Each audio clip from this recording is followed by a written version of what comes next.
Yeah, there are common things. Ethan and I were just talking about French fries and how French fries are. My own take is that French fries are common. Like if you are done with your French fries and I'm sitting across from you, they're community property. That's what French fries are. They are made to be individual sticks, and you shouldn't be insulted. Like somebody should not get mad at you for eating their French fries. It reminds me of the airplane. If you sit on the airplane, everyone knows if you're next to the window, you get the wall. The aisle gets the leg space. So the guy in the middle, he gets the armrest. It's just like a given. It's like when you walk into an elevator and there's 6 of you, and then one leaves, everybody like adjusts. And then one leaves and everybody like adjusts. And they do, you don't have to say anything. It's just like automatic spacing. French fries are, they're the same thing. So they're community property. So. This is American culture. Yes, Yeah. This is why there is school violence. It's because people haven't learned to share their tater tots and their French fries. It's because we stopped teaching children that. We changed focus. Right. That's exactly what it is. So. Welcome to the conversation where we unpack the wild, interconnected chaos shaping our world, including the population's decline and all the reasons for it. Our guest today, Lynette West, a business professional and single mother from North Carolina. She's shot to stardom in 2024 through the HBO Max and TLC reality series, Milf Manor. Now she speaks on the topics of addiction, recovery, mental health, and all the things the average American doesn't want to talk about. Well, we're glad you are joining us today, Lynette. Thank you for having me. I appreciate it. Because Ethan and I love to talk about what people don't like to talk about. So that's all we talk about. That's all we talk about. Oh, dear. That's why we have such a following. Now, I was looking up some stats. You're from North Carolina. I am. And I was asking Ethan, what's the song? There's the song, Blue Ridge Mountains, Shenandoah. Isn't that the West Virginia song, though? That might be. I'm not really up on my music, but Okay. Right. you might be onto something there. All right. What part of North Carolina are you from? I actually grew up in the mountains, so western North, in the Appalachian Mountains. Yeah. I grew up in Oregon on the Pacific Crest Trail. We hike it all the time. And we joke that the Appalachian Trail is the green tunnel because you can't see anything. It's just trees covering it. So yes, somewhat familiar. Not I haven't hiked North Carolina, but somewhat familiar with the trail. I have a family member that's done the Appalachian Trail, by the way. Oh, nice. Yeah. It was the other one. So. I hear it's gorgeous. What do they say up there about the trail over there? Well, the joke is that you need an escalator because it goes up 6,000. Every day you're going to go up 6,000 feet, then down 6,000 feet, then up 6,000. So yeah, it's more of the opposite. You get a great view, but you're not looking at it because you're sweating and you're walking up a hill all the time. So yeah. Oh, that's cool. So you grew up in the mountains. I mean, give us a little flavor of, who you are, where you grew up. I know your family is originally from North Carolina as well. I mean, give us some. I mean, were you bootlegging? I mean, what's the mountains mean? No, but I'm sure somebody in the family was. There's always one. Yeah, there's always a couple of them. 2 in mine, actually. Oh. Yeah, well, you're one of them, Joe. That's right. I know we kind of get a bad rap though with some of the stereotypes that you see on TV about, mountain people, but a lot of it is true. So that's not really a stereotype. That's called an observation. Yes. Okay, that's fair. That's fair. If it's fact. All right. So, why was your mother born there?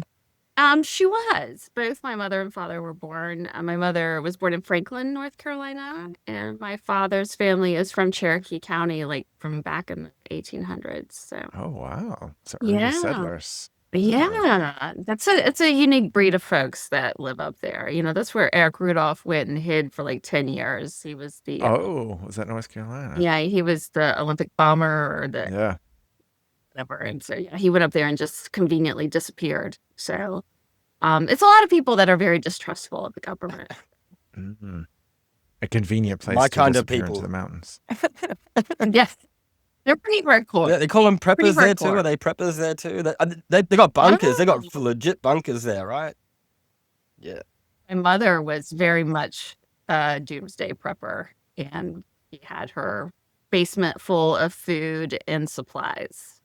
Oh, wow. Like an actual bunker, like a tornado type, or was she afraid of government? And Well, she was always, afraid of the end of the world, but it wasn't really a bunker. It was more of a basement, But what kind of food would she store? all kind of canned stuff. She would can food, and store it down there. And, I always thought that would be nice if I ever needed it. I'd know where to go. Did you ever eat any of it? You almost have a negative tone towards it. Okay. All right. She wanted to play in the basement, and it was full of crap. So Yes. Now, you partially grew up with your grandparents, right? I mean, they raised you. They did. My parents divorced when I was young, and it was not. Like how old were you when they divorced?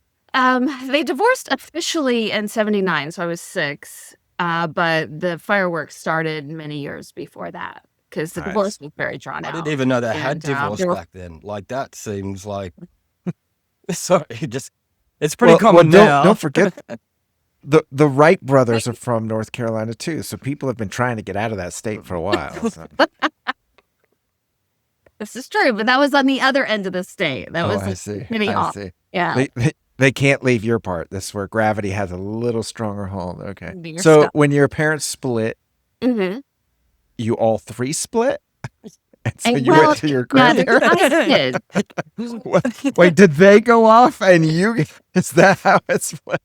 They're like, we're going to France. We're bringing up taking the some plane. traumatic Now- past here, bro. Like, Right. Yeah, so I just ended up being around my grandparents a lot. These are my mother's parents, because mom then became like a single mom and she had to work, and so there for a time we lived with them while my mother was going back to college. And then we all eventually reunited, at least all the girls did. So the boys went with my dad, which were 2 boys. Oh, how many Yeah. siblings did you have? 4. So I'm the 4. youngest of 5. Yeah. The baby. I know. Gotcha. So you said the boys went with dad and dad moved a ways away. How often do you see him? Yeah, well, after they divorced, I never saw my dad again. I met him when I was 16. I introduced myself to him at my brother's wedding, and then I didn't see him again until I was like a freshman in college. He came and visited me, Wow. and we had a visit, and I wasn't particularly So once a decade? twice in 45 years. Oh. Yeah. Wow.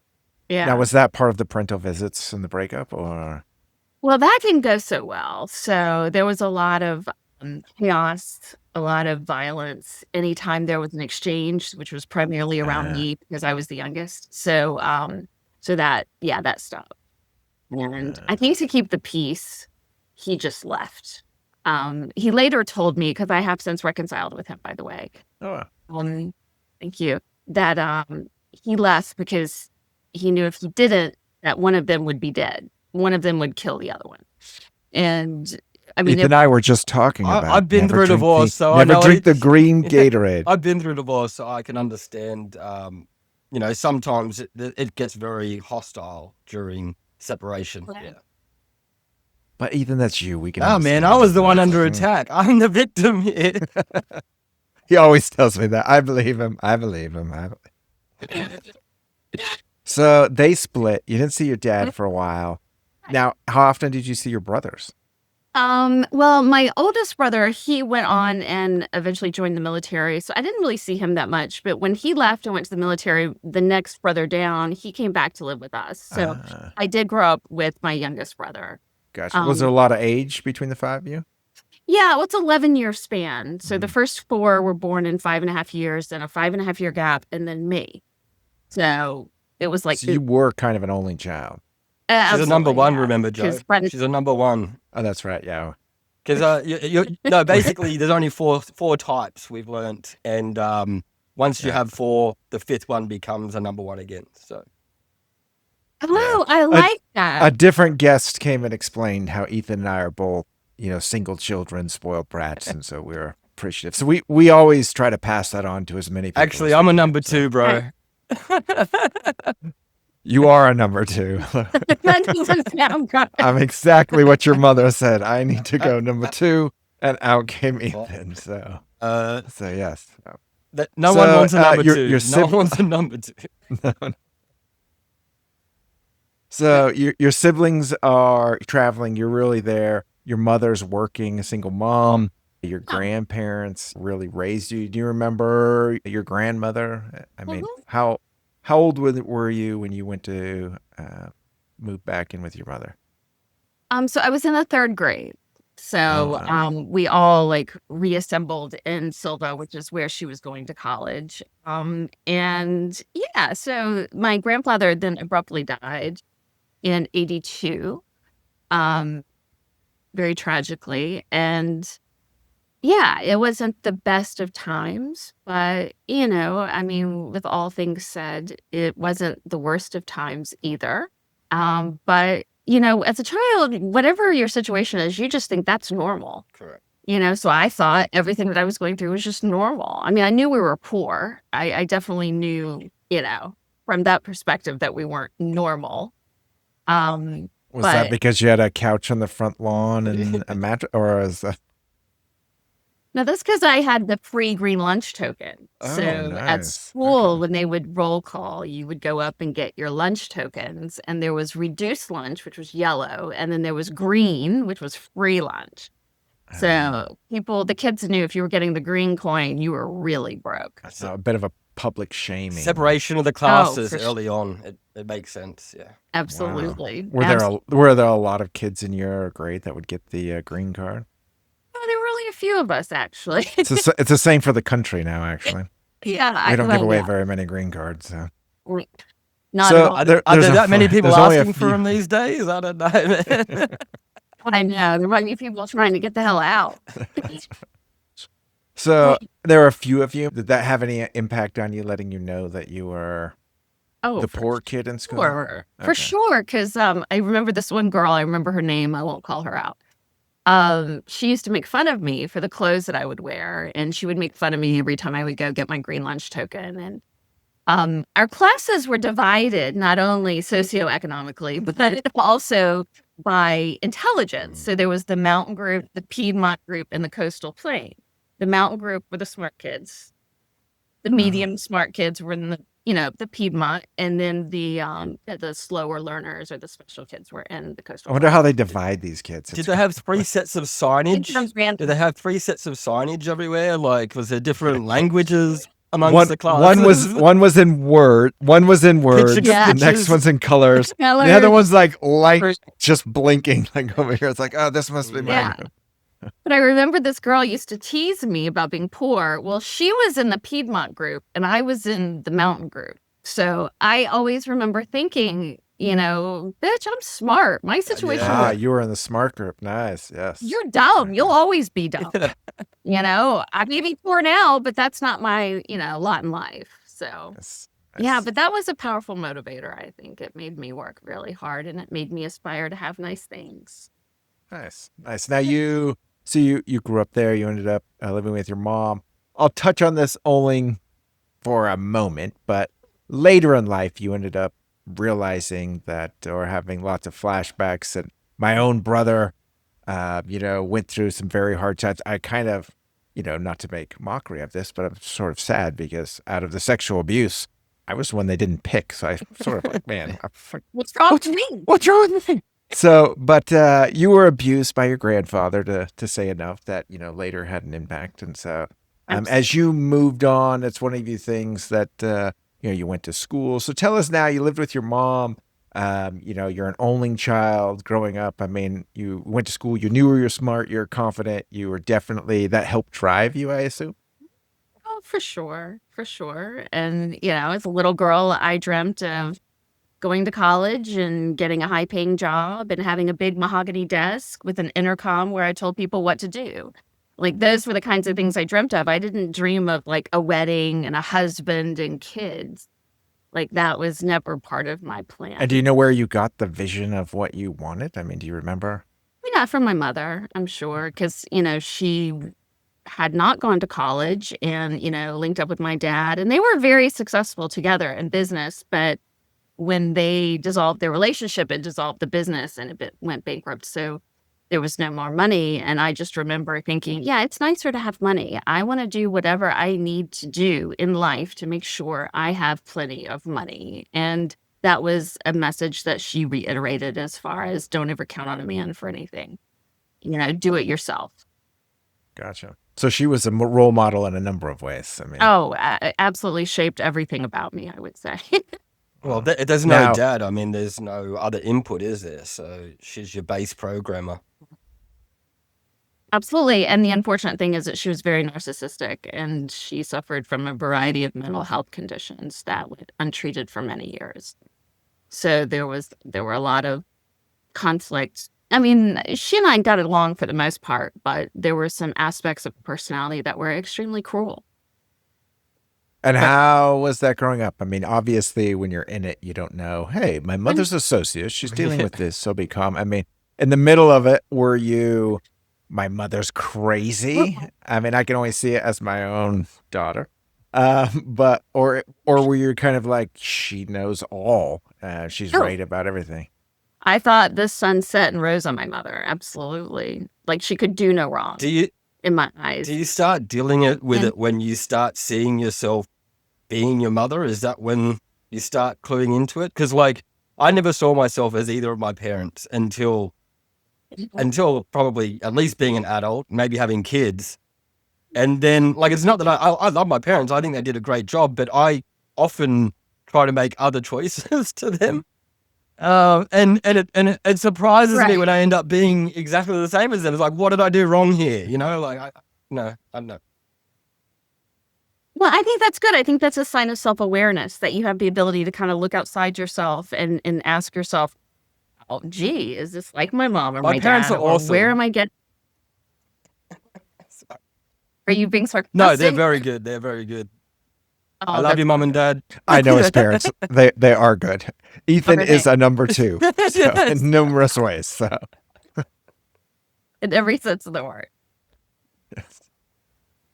That's great. That's great. So walk us through sort of, you saw your mom, she kind of set an example of what you wanted.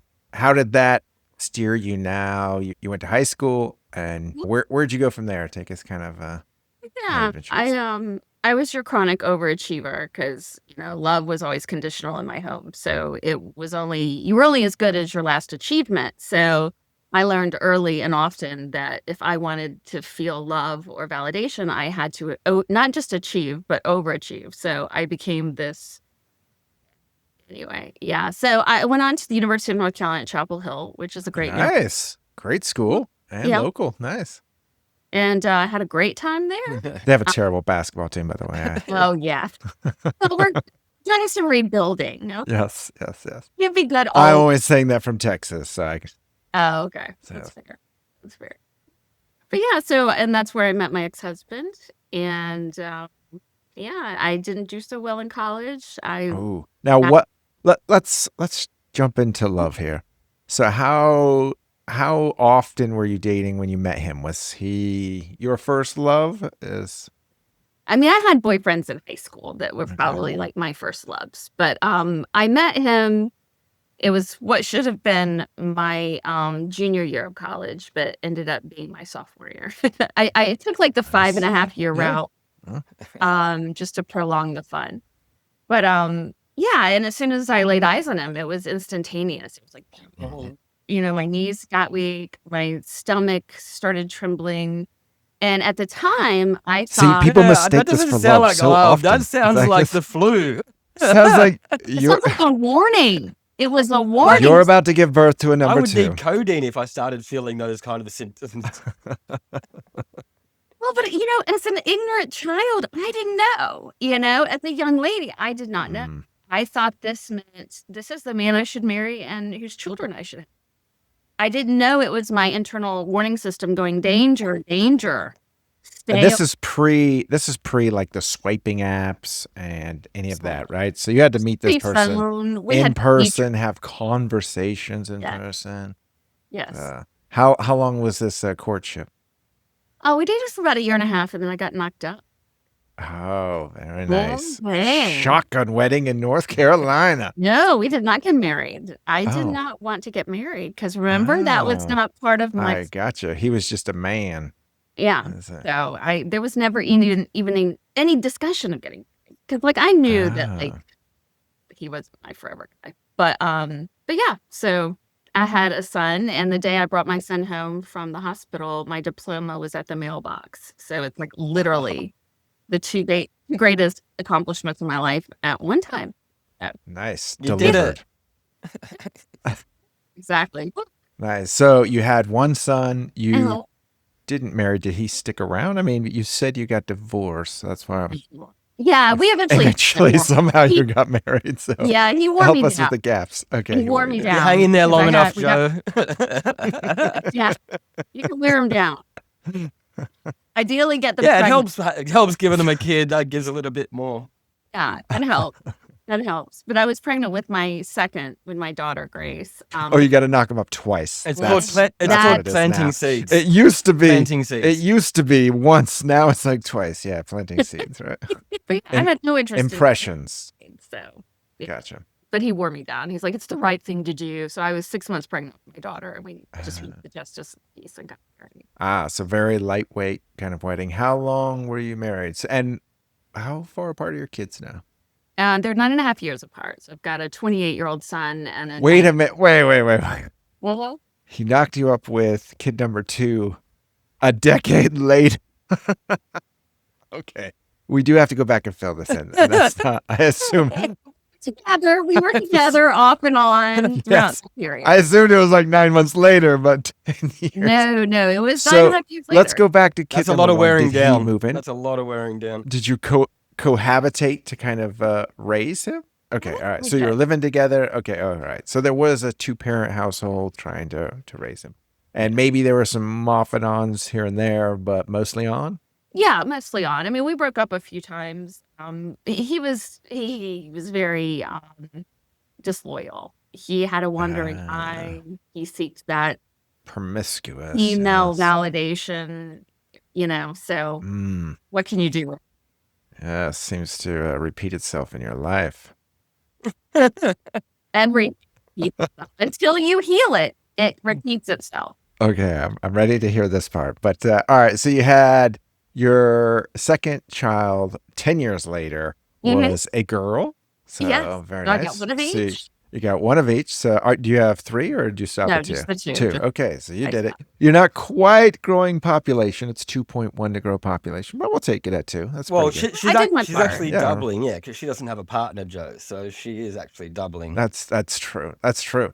So if he ends up going off and He needs to now make some of his So- own kids. So. exactly, he has to make some more to level this out. So all right, so you have 2 kids. Mhm. Where and what did you do in that 10 years? What did you study in school? I was actually a chemistry major until my junior Uh-oh. year, and I had to get through organic chemistry. Oh, Breaking Bad. I Yeah. hear it. Didn't do it. So that was a weeding out course. So then I had to quickly assess what other major I could have. And I had taken a lot of electives in political science. So I just chose poli-sci, and that was my major. Oh, nice. Yeah. And I assume, like all poli-sci majors, you never use that later on in your life. Or- Okay. Yeah, I did that's- try to get into law school. Didn't get in. Well, the 1 year I tried. And I couldn't afford to go anyway, so I just kept working. But yeah, I really wanted to be an attorney because I couldn't argue with anything, So I thought, put this. So skill- what career path did you end up taking? So I ended up. I got fired from my waitressing job. How Oh. fortuitous is Were you not this? wearing enough badges or something? Or What's the line? You had 21 pieces of. Oh Lord, no! I got fired because somebody didn't leave me a tip, but they left their credit card receipt on the table, so I just filled in the tip amount, 15%. I wasn't even extreme. It was a $5. 15%. Bloody hell. she gave good service, And I Joe. She couldn't- gave good service. Totaled it out, and motherfucker came back A month later, when he got his credit card statement, knew that he didn't leave a tip, saw the $5 difference, came back to the restaurant and demanded Wow. to be arrested. He intentionally did not leave a tip. That's a shame. What a That's a shame. loser. If you leave it and you leave it blank, you are trying to just pay a tip. It's like kind of like, Did you write yourself a little smiley face too on the receipt? No, I didn't. I should have. But it was definitely my handwriting. And I didn't deny it. When they asked me, I told them exactly what I did. I guess I felt entitled, but I just thought that was only fair. So But it was your signature. So you were using the long squigglies in those days? Or? Yeah. Well, I was using SOF for signature on file. Did you draw the shape of a naked lady kind of around the receipt? No. No. Okay. Well, No. that's probably why it didn't go through. So it's a lot of people claiming those are forgeries now. So. Bullshit. But the interesting thing was that forced me to get like a real job. So I was just then graduating from college. So I got a job at MCI, which was a telecommunications. Yeah. Remember back in the day? I do know. In fact, I ran into the MCI CFO here in Austin one time out of the blue at a sailboat store. I was like, what? So WorldCom? It's like, yeah. So that's where he ended up doing the rest of his days, was selling sailboats. So. Oh, nice. So you were at MCI and telecommunications. Mm-hmm. And I did that for 15 years. And then I transitioned over to a data storage company. And I've been there for 13. Nice. Yeah. Nice. And you know what? You ended up getting a divorce. How old was your youngest? She was 8. 8. Okay. Oh, I'm sorry. My youngest, yes, was 8. And so my son, well, she might have been 9. Not just turning. And my son was 18 because he had just graduated. Yeah. That was kind of like my line in the sand. Just like, get my son graduated, and then I can leave. Gotcha. So you knew long in advance. When did you, after you got married? I mean, it sounds like you were totally thrilled about getting married, but you felt it was an okay thing to do. But when and how did you ultimately say, like, all right, this is enough is enough? Like literally shortly after my daughter was born, I had made the commitment to myself that I'm going to stay with this guy until my son graduates from high school. Gotcha. And then, so I was like, you take a bullet for your kids. So shelving your happiness so that they could have the intact family and have the resources, the nice home, the nice cars, and all of that seemed like, okay, I can do this. I can live with this asshole, this abusive. She's talking about you. Well, I'm just saying, at least she had a light at the end of the tunnel. A lot of people are in the psychology that they can't leave, right? And that they have no way out, or that they'll be publicly shamed if they leave, or they'll whatever. So and you're talking like religion or community or whatever may like keep them. So I think it's great that you had it. Like what I'm saying is, it sucks that you have to suffer that, but I feel like there's a lot of people that live sufferful lives because they don't have an out as well. So at least you had some kind of light at the end of the tunnel. Right. Exactly. And I worked every day to make sure I would have an income that I could support myself and my kids. And that's the other thing. You weren't going to let yourself fall on hard times like your mum did, right? Bingo. Exactly. I was not going to be that vulnerable the way she was. And so, I've been very successful, and I'm very fortunate to be able to, have the kind of lifestyle that I want alone. And I don't need another income to achieve that.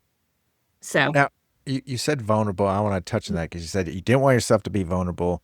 And I only take it that you're implying that you wanted to be financially independent where you did not have to rely on a man and be stuck in a situation.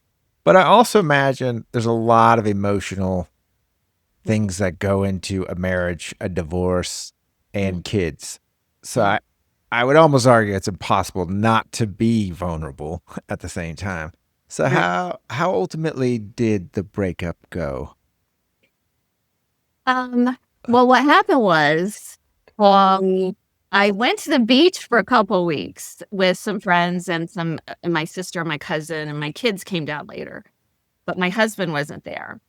Well, I had met this guy because my ex-husband had a lot of affairs. And so my friends were like, well, Lynette, he's doing it. Why don't you do it? Get on Tinder. Everybody's doing it. Yeah. Oh, it was Tinder at this time. Nice. Okay. Easier. Okay. 2015. Yeah. So I've never told this story. So Oh, we got spicy. hot off the press. Spicy. I am showing my ass. But we got to get some ratings on this so one, one- Joe. Finally, maybe we'll get one viewer. Oh, We'll get a like. We'll get a like. There That's you what we're go. going There for. you We're going for a like. There we you go. go. Ethan's mother stopped listening, so we're trying to get her back. So We got an exclusive. But yeah, She's so I did the Tinder thing and I connected with this guy and I started talking to him. And I left for the beach immediately. So I didn't get to spend a lot of time with him before I left. And so we started talking at the beach. And I was like, I really like this guy. I was like, my son's graduated from high school. He just graduated in May. And that really became the impetus for me to say, you know what, I'm out. Like, this is time for me to go. I'm interested in someone else. And I had always said I was never going to cheat on my husband. If I wanted somebody else, I'd just leave him. Like, I'm not going to do the whole hiding and lying. Like, that requires way too much effort. And I started talking to this guy and I was like, I really like him. And so I came back from the beach. The next day was the 4th of July, Independence Day. And I pulled him out to the porch at the house and I said, I need to talk to you. And I said, I'm leaving you. I'm done. Fireworks. I'm done. And I packed my shit and I left. Was it shocking to him? Was he Hey. surprised? What? Oh my God. Oh my God. And I'm like, really? Are you that surprised, dude? Like, are you really that surprised? Like, after all the shit you've done to me, you really think I'm going to like stick around forever? Like, really? I'm losing the best years of my life. I was 42 at the time. So I was like, there's more to life than this. And in fact, there was. Well, you hung in for 18 years already. You gave him more than the benefit of the Yeah. doubt. So, It was 20 years, exactly, because we were together 20 years, married for 10. Mm-hmm.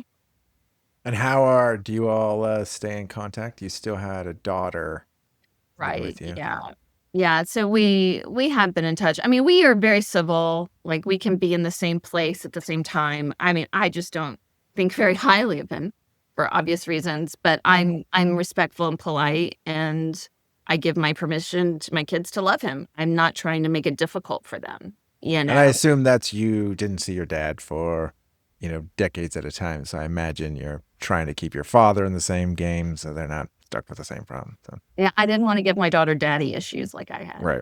Exactly. So. She's got different daddy issues, but yes, right. So speaking of daddy issues, the Milf Mansion seems like I have now watched episode 9. jeez. Okay. Now, just to put premise, I don't know if you followed up and looked into this, Ethan, but the name, it's obviously selling sex. It's the Milf Mansion, selling to, these younger guys who have fantasies about running off with their teacher. Sounds like a place I would like to stay, yeah.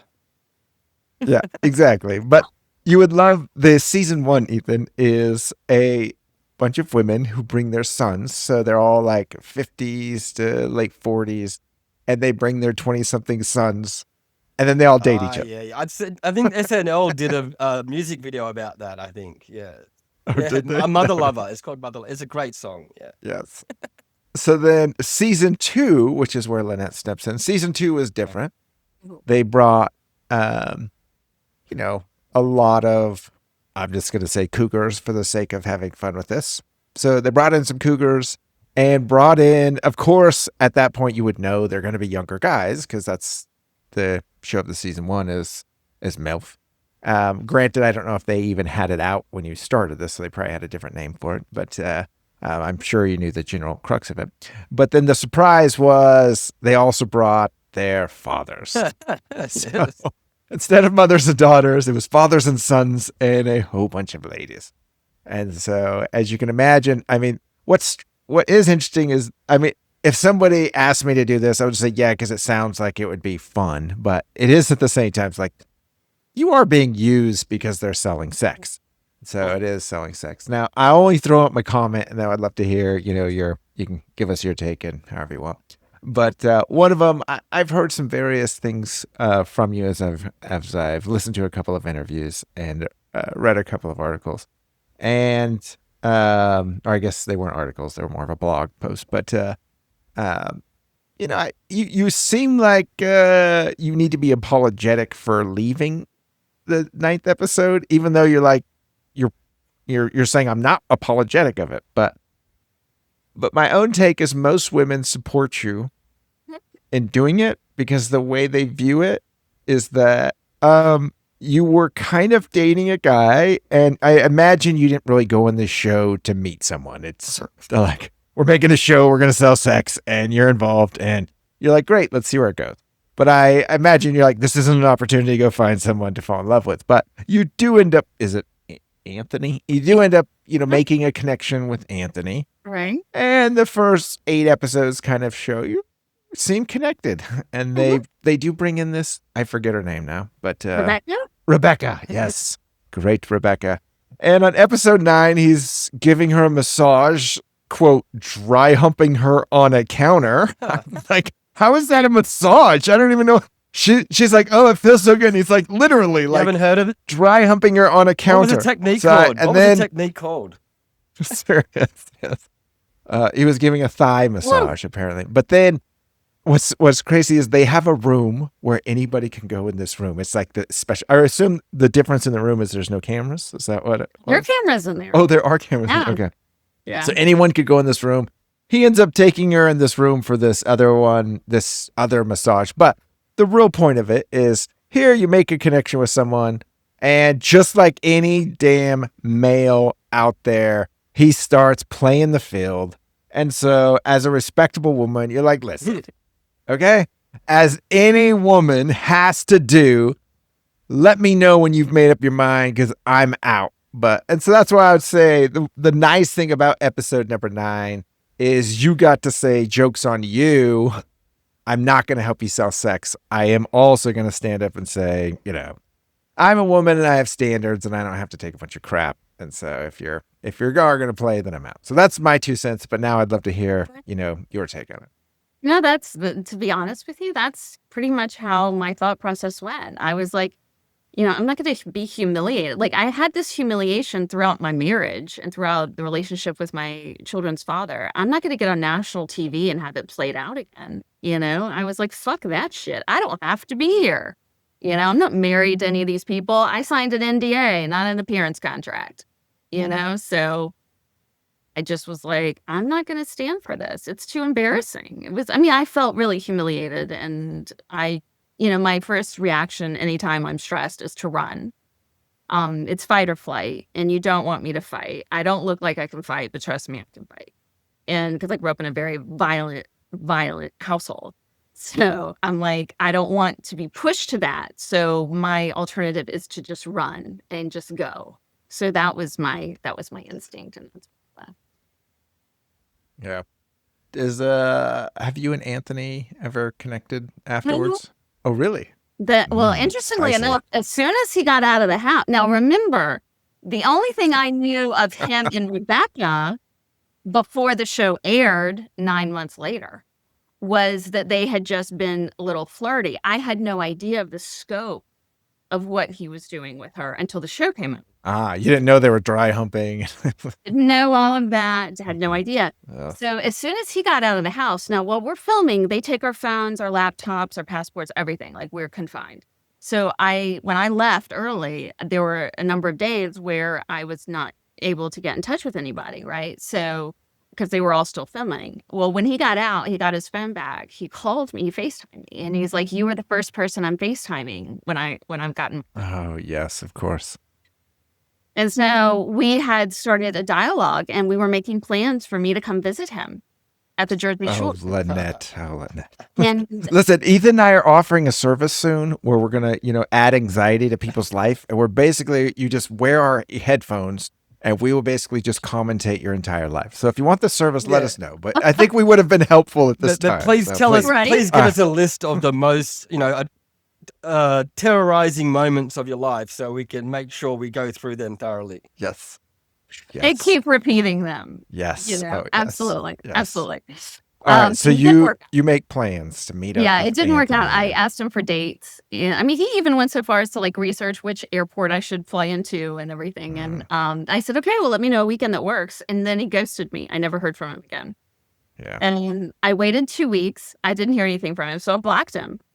Well, then fast forward to post-production in LA, because we had to go to LA several times for the talking head interviews. And one morning I got up to go downstairs to get coffee, and I was like, maybe I should brush my hair. What if I bumped into somebody? Well, I walked downstairs. Guess who's in front of me in the coffee line is Anthony, and he was on the phone. And so I didn't disturb him. I just stood there. Now, mind you, after I got out of the show, I lost 30 pounds, got a tummy tuck, had a lower blip. I had some work done. So I was looking pretty damn good Gotcha. that would help. So And you were ready to go show it I off. was so ready. You're like, I spent a lot of money for this opportunity right here. Now tell us, did you use it? Because if you tried to suck him in, then it's like, no. You got to make him want you and walk away. Exactly. No, he was, very cordial, and it was a very pleasant interaction. And, we've had few interactions since, but like, we don't keep in touch or anything, but it's not openly hostile either. I wish him the best. Nice. Well, he sounds like a player, so that's why. Well, he totally is. And what I'm learning is that's kind of an Italian man thing, so I need to really watch out for that. I imagine if I was producing the show, you wouldn't want to invite someone in who's not going to be a player, right? Like, where is the drama? Exactly. They're selling sex. Exactly. Yeah. Throw in some drama. Get it. That's why I was like, well, some of it is kind of, you were asking for some of it. You were going on a show where they're trying to sell sex, and then lo and behold, everybody is trying to have sex on this show. And it's, now I don't know. There was one lady, I don't remember, the other blonde one, who is just obnoxious. Kelly. It's a hard one she's a hard one to stomach, just because it's like, there's so much drama. It's like, okay, just bring it down just a notch. It's like a little irritating after a while. So yeah, she was fun. But all in all, an experience, it sounds like you ended up enjoying coming out of. It was an event, but you ended up saying it was kind of fun to do. It was interesting. It was. And it led to a few opportunities for things that I wouldn't have otherwise been exposed to. So it was kind of cool. I feel like it would be a little bit therapeutic too, because you got your like, we go through like kind of cycles in life where we have to replay same moments over and over again. And this was one where you finally got to stand up and claim your power, right? So. Yeah, that's a really good point. Etched in episode 9. It's immortal now. Yeah. I know. God, help us. Now, one thing that kind of came out after, as you've talked about this, and Ethan was just talking about, it being therapeutic, is you were, I don't know what the word is. Is it sober? No, if I drink, alcohol. I'm not sober. What's the word? What's the word for cocaine? I don't know. Clean. Clean? Okay, you've been clean? See, but that sounds so bad, because it's like, so you're dirty? I was dirty. Okay. Now, Very dirty. Walk us through, I'll be honest, I try to think to myself, what am I addicted to? And I'm definitely addicted to food. I eat a lot. I have to work out a lot because I love food. Now, I'm super picky, but I will eat a lot of it. Like, all the time I'm thinking about food. In fact, my kids get so annoyed. If we go on vacation, I'm halfway done with breakfast. I'm like, so where are we going to go for lunch? Like, what? And they're like, just eat this. And the whole time, all I want to do is go eat new foods constantly. But I personally I'm habitual. Okay. So I do have habits, and I come from a family with a lot of addiction. So I have a large family. Many are gone now. They've all been faced with addiction. My father's side had lots of alcohol abuse, but I don't know how to relate. So if you can help me, like, what is this like? Well, the way I like to explain it to somebody is, unless you've had like a traumatic childhood, you can't really relate firsthand, but just try to imagine being so abused that your body and your brain like disassociate from one another and you feel very disconnected. Growing up, I always felt like I was an alien. Like I didn't feel like I belonged here. I felt like I was born at the wrong time. I felt like I was ugly. I felt like I was dumb. I felt like I was trashy. I felt like I didn't deserve anything good. I felt, very demoralized, very insecure, very A lot of self-hatred going. There was never a kind dialogue in my brain. So imagine living like that for decades and decades. And then you happen upon this pool party where somebody's like, hey, I've got some powder. You want to try it? And you're like, well, I kind of dabbled in college with this. I know it's some really good shit. Probably shouldn't do it because you're not thinking long term at that point. But you're like, it's not safe. But sure, why? What the hell? What's a line or two? And the moment you do that line, all of that dissipates. That feeling of uncomfortable, that feeling of self-hatred, like all the negative feelings that you have suddenly The dissipate. disconnection. And exactly, you feel connected, you feel confident, you feel amazing. It's all that dopamine that's being generated by the cocaine. And it was like a prescription for freedom for me of that turmoil and that torture that has been going on in my head and in my body my whole life. And so, but then the natural part of that is you're always chasing that high, because that first high, there'll be nothing like it again. So eventually you just keep doing it to get a margin of that relief. But then by that point, it's not even about relief anymore. Now you just got to have it to be normal. Oh, and you're still, even that, when you say normal though, you're escaping those feelings still. So even if you're not chasing the high anymore, it becomes to the point where you can't function without it, because if you don't have it, you're overwhelmed with the feelings of everything you've been trying to push aside. So, and it just gets harder and harder to deal with when you're sober, if you're using that as your crutch to get out of it. It just amplifies all those unresolved feelings. So when you do come down, boy, do you come down. Like the crash off of cocaine is just. And then you add whatever you didn't care about you did while you were on the substance as well. And then that adds to part of the trauma that you then have to hide from next time. The shame, absolutely. Tons of shame.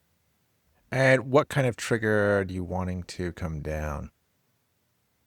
Wait, what now?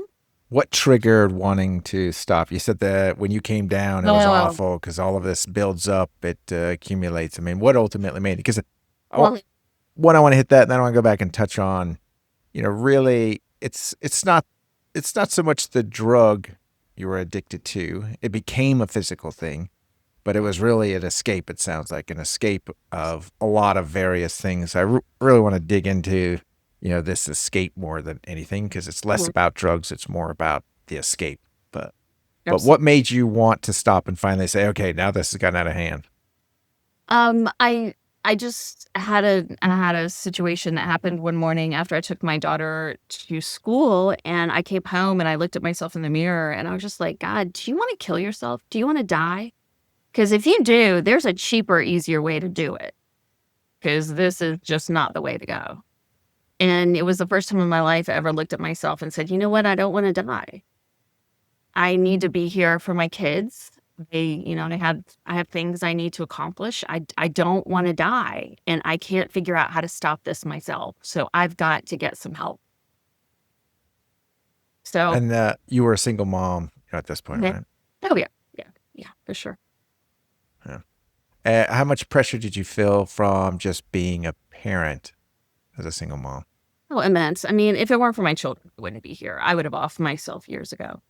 That has always been my lifeline to my existence, my kids. And then because you've also probably promised your younger self that you're never going to leave your kids if you ever have any in a similar situation. So you kind of feel responsible to your younger self to keep going as well. Well, and I finally just, said to myself, a broken me is better than no me. 100%. For my kids. That's what people say to me. That's why they put up with me. So true, Ethan. That's so true. So then here you are, you to really get any attention or any approval. I think that the word approval seems to really resonate a lot with egotistical kind of sociopaths. It's very hard to get approval. Absolutely. And so trying to get her approval has resonated, built into your life.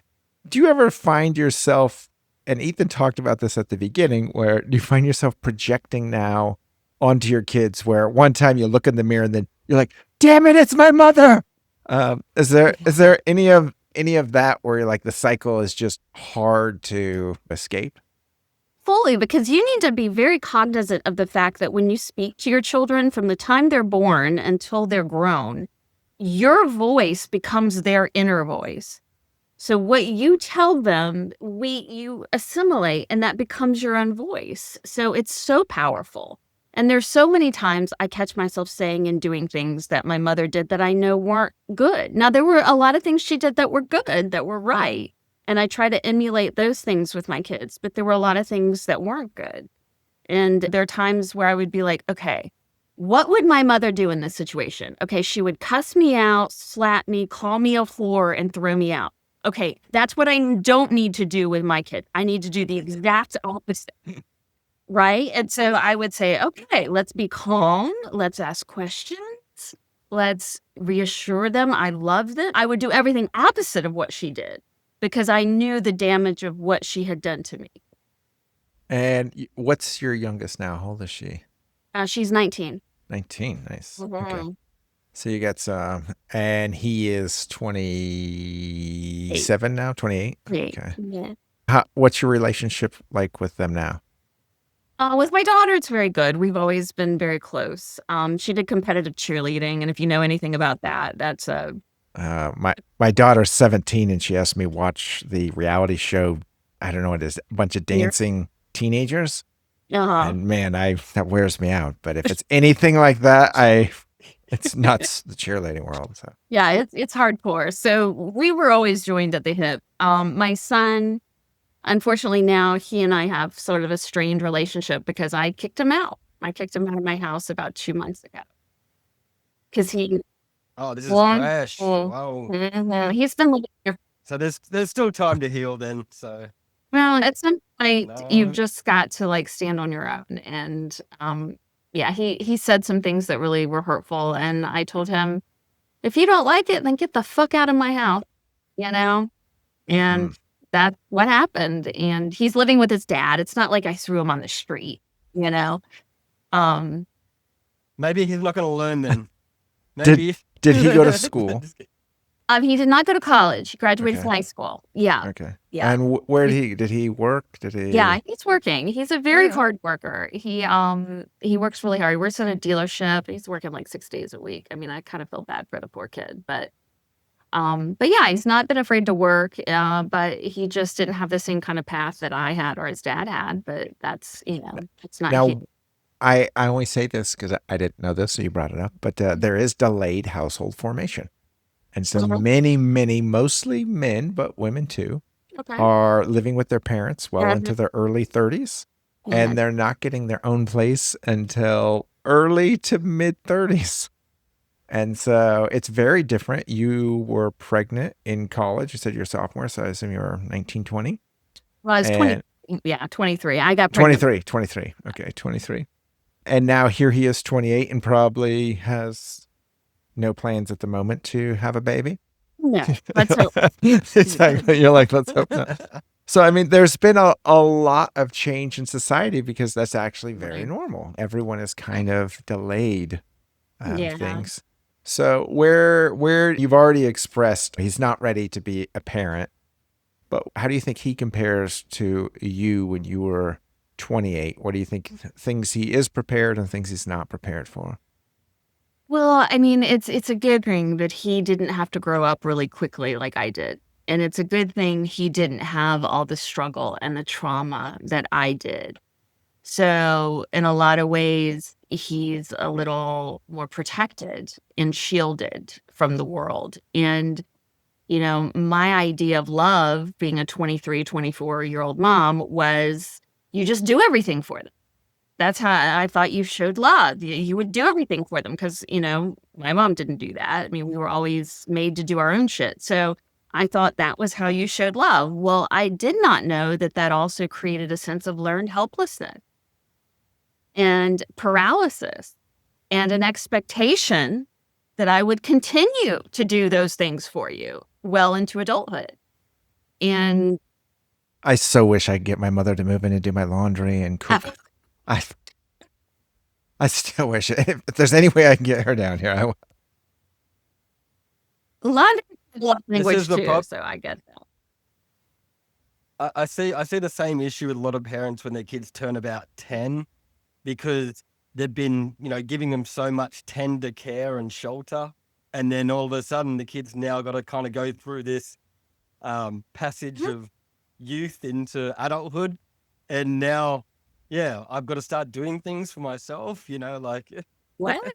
Well, do you think there is like some catching up? Because if you look at data, and I shared some data points of antidepressants, there is a large amount of antidepressants. Actually, in your neck of the woods seems to be the country's largest amount. So if you live in the rural, so not in the city now if you're back out in the mountains, and female, 23% of women there use antidepressants. But other than that, it's pretty spread evenly, men and women using antidepressants.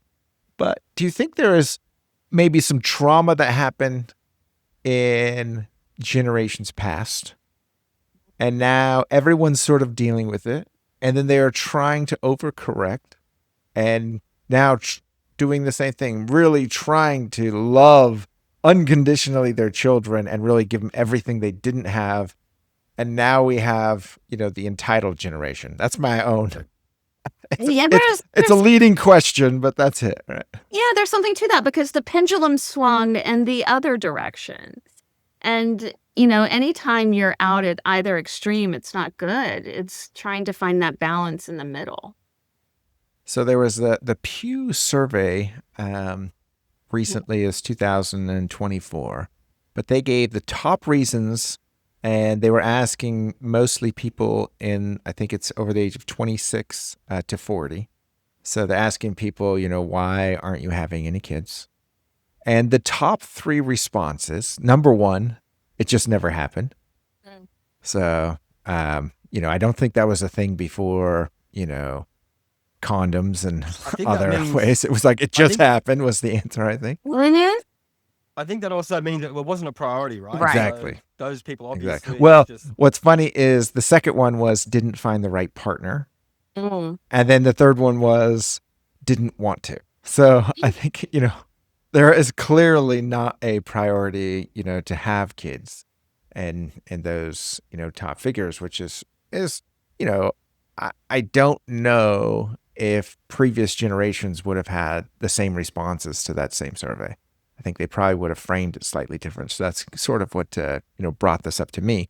But as, a working mom, and there's lots of economic pressures happening, you grew up with nothing. Not only nothing, but I do write articles. I grew up pretty impecunious myself in Southern Oregon. And when you come from poverty, it's not like I hear a lot of trust fund kids where they're like, oh, I got to, I had to build all this myself. It's like, if you get to start at zero, awesome. That's zero is a good place to start with, because a lot don't know when you're poor, you're starting negative. You have all your siblings, all your family, everybody's in debt. Everybody needs anything and everything from you, and they're constantly sucking you down. So you went from there to ultimately, establishing yourself successful in your own right. How do you think this varies based on economic situations, and put it in the perspective of your own son who's now 28? Maybe tomorrow he meets the love of his life and you're like, oh, and he gets a career and you're just like, you're amazing. And they decide to have a kid. Like, what would they be facing that you may say is different as far as the economic situation, that you went through? I think there's definitely a socioeconomic component to it, because I've said a lot of times that I think our children are the victims of our success. Because they didn't have to suffer. They didn't have to go without. We made damn sure they didn't have the same kind of experiences we did.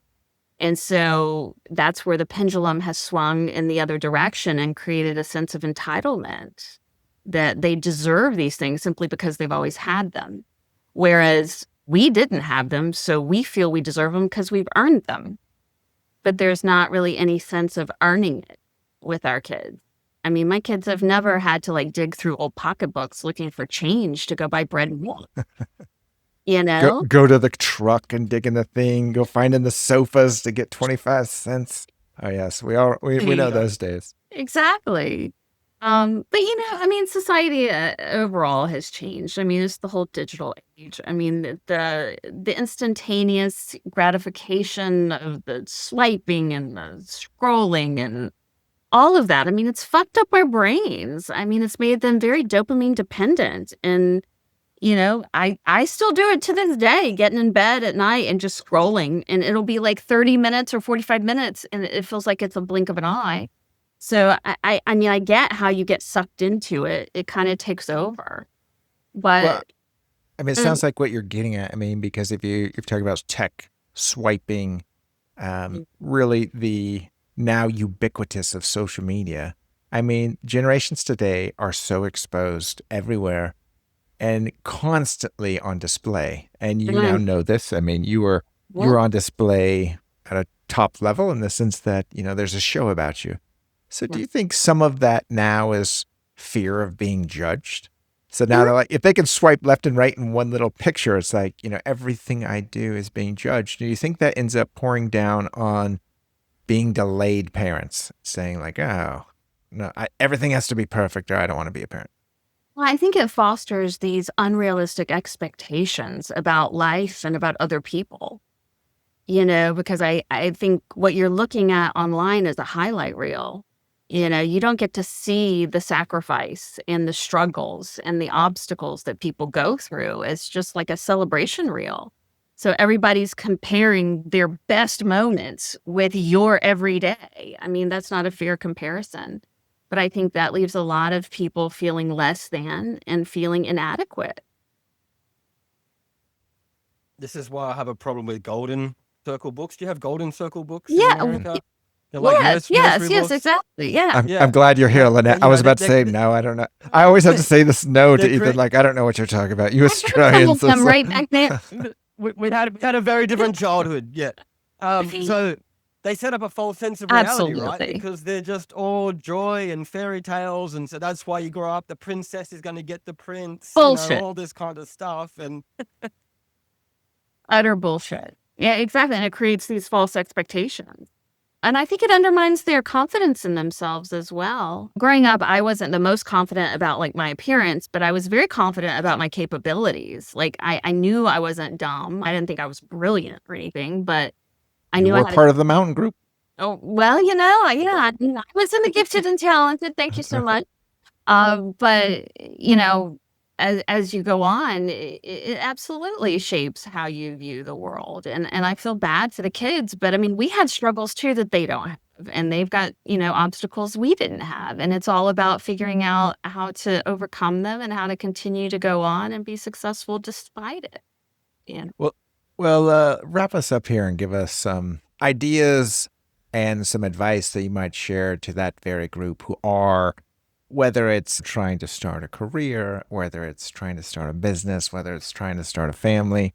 What is it that people should look out for and ultimately do to kind of get past this constant enabling a world of obstacles? Yeah. Well, I will tell you, comparison is the thief of joy. And I would caution you very much to not look at your neighbor or your friend and say, oh, well, they're 27. They bought a house and have a kid. I should be having this thing. No, everybody's journey is different and unique because all of our experiences are unique. And what we've been through is very specific to the individual. So I would say your own path is your own path, and you will experience the things you need to learn what you need to learn in this lifetime. So embrace it, see each obstacle as an opportunity. It doesn't have to be a negative. There's a silver lining in everything. I love it. Thank you, Nat. See, Ethan, I'm going to be just fine without my golden little books or whatever you all grew up with. I'm going to be just fine, all right? Well, Lynette, where... no, you're trauma free. Yeah, exactly. Exactly. That explains so much. So where can first people can watch it? I watched it on HBO Max if they want to watch Milf Manor. That's what it was. Milf Manor. And she's on season 2, and so you can check it out there. Where else can people find you? On Instagram, Lynette.West. Lynette.West. Find her on Instagram. Really appreciate the time, Lynette. Thank really you. appreciate you diving in with us, and definitely going to follow you along the way and hope to stay in touch. I appreciate it. Thank you so much. You heard it here, folks. Hostile Dysfunction, where we unpack the wild, interconnected chaos shaping the world and all the reasons for it. And until next time, we'll see you later. Thanks, Thanks, guys. I appreciate you.